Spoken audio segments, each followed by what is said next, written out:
So my life would have been very different had I not met a lot of my mentors. Some of you are in this room right now. See, some mentored me in my writing, and some mentored me in my speaking. Some mentored me in my prophetic gift, and some just mentored me in the healing. But one of my most influential mentors is Nathan. See, what started as a journey through the 12 steps has thus far developed into a 10-year relationship that's seen its share of bumps and bruises, as well as successes. See, Nathan taught me the value of one above, one below. That's in order to stay balanced. We need someone to pour themselves out into us, and someone that we pour ourselves out into. Because we're called to be conduits of blessings and not containers. So, at the time, he was a mid-30s white man who lived out faith for the majority of his life, and I was a mid-20s black man who was just discovering this thing called faith and in utter disbelief of most of it. We couldn't be more different in our temperaments, our personalities, and our overall worldviews.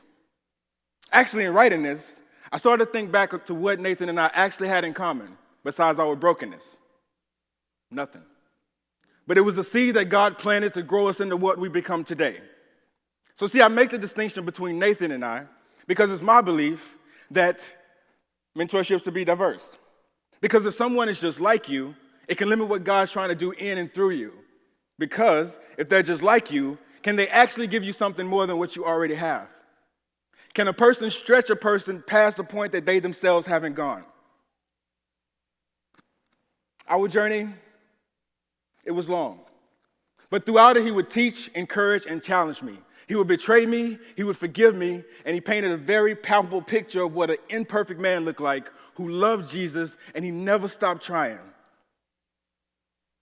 He was also one of the first to model what walking, talking, and living in and through the prophetic look like. Ironically, to do this, we rarely discussed the prophetic. Instead, he gave me work advice, relational and financial wisdom. He taught me so many things, and in retrospect, Nathan gave so much of himself just to see me well. He believed in something that I didn't even know was possible, a healthy and a healed James. So see, my life would have been very different had I not met Nathan. And I want to open that question up to all of you. Your life would have been very different had you not met whom? See, if you grew up in faith, a lot of your mentors may have looked like youth leaders who had a dramatic impact on your life. For someone such as myself, a lot of my mentors look like mile markers on my way toward faith. See, there was my older cousin who mentored me in being a black man in America, for better and for worse. There was Mahogany, she mentored me into finding my gift. There was my aunt, she mentored me through my nightmares. She told me to stop running from the demons in my dreams. That God didn't give us armor for our back because we were never meant to run. In her way, she mentored me. For me, this list could continue. But for all of us, there's someone who went before us to pave the way for us to follow. For us in this room, there's a mandate that we continue to change lives one by one. So my question is, who are you paving the way for?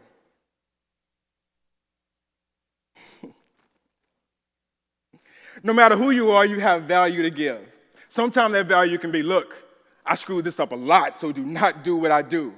Or that value could be, I'm the best that ever lived at doing this, and there has never existed anyone greater than me.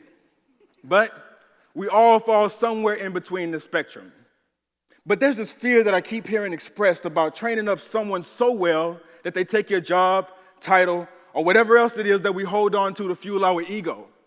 If you feel this fear, what you have is an opportunity to find someone to mentor you to the root of it. Because see, Robert J. McCain says, the reason most major goals are not accomplished is because we spend too much time doing secondary things first. The solution, one above, one below.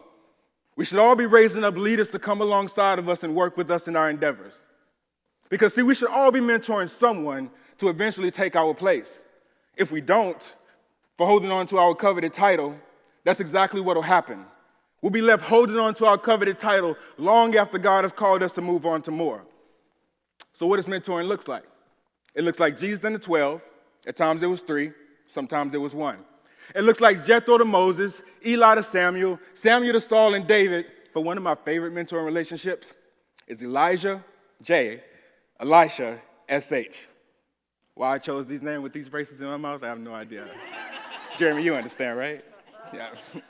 So picture this.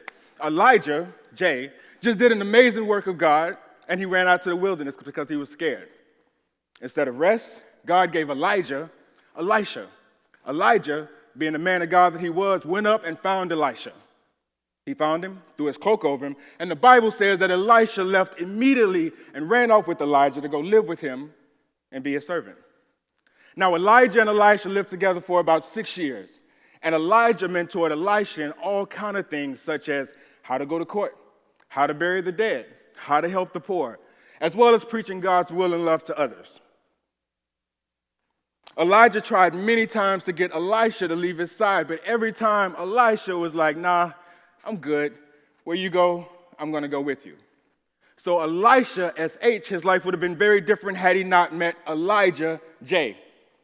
So again, my question to you, your life would have been very different had you not met whom? See, in the answer to this question, you have your why. We should all be mentoring. So now that we have the why, let's talk about the how. So who would say that you're their mentor and you're having a dramatic impact on their life? We should all have this honest discussion with ourselves because we all have something valuable to give to someone, and there's someone who needs what we have to give. Mentoring is an essential part of leadership development. So my question is, can you call yourself a leader if you're not raising up other leaders? So my 4 B's of mentoring. Be a servant leader.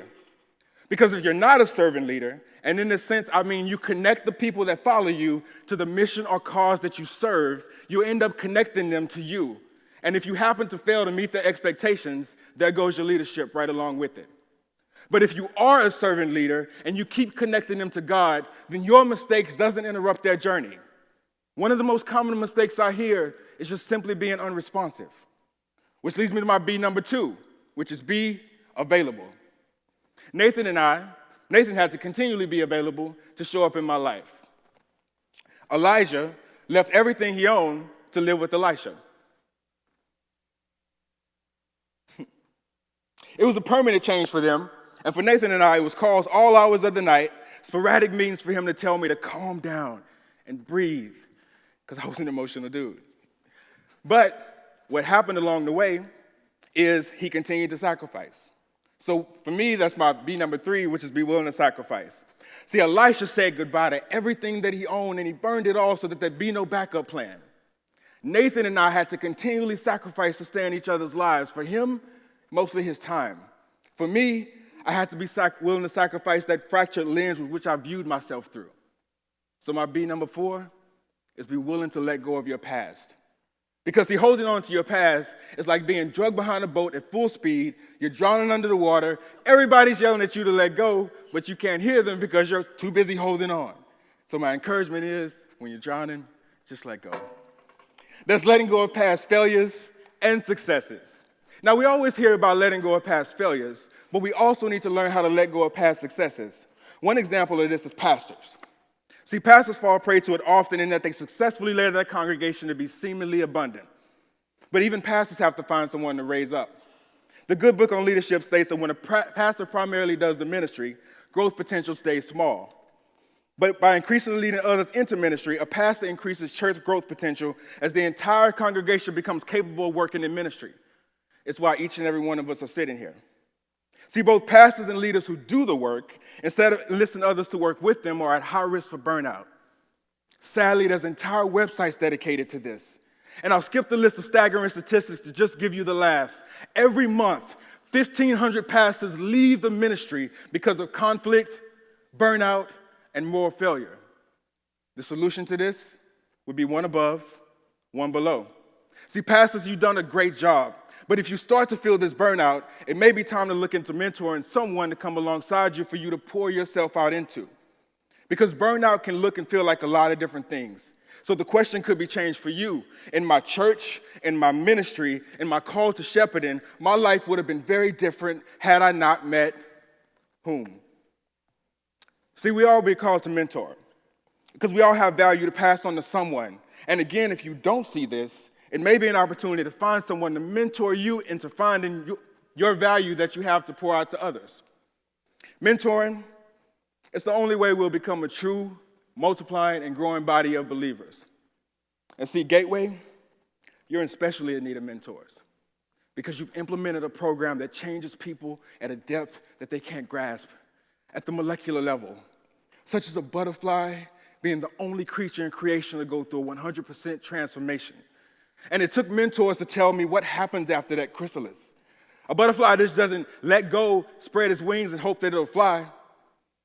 It stands there, spreading its wings, drying them, leaving behind everything that it picked up in the transformation. And see, LDP was my chrysalis, and I poured myself out into it.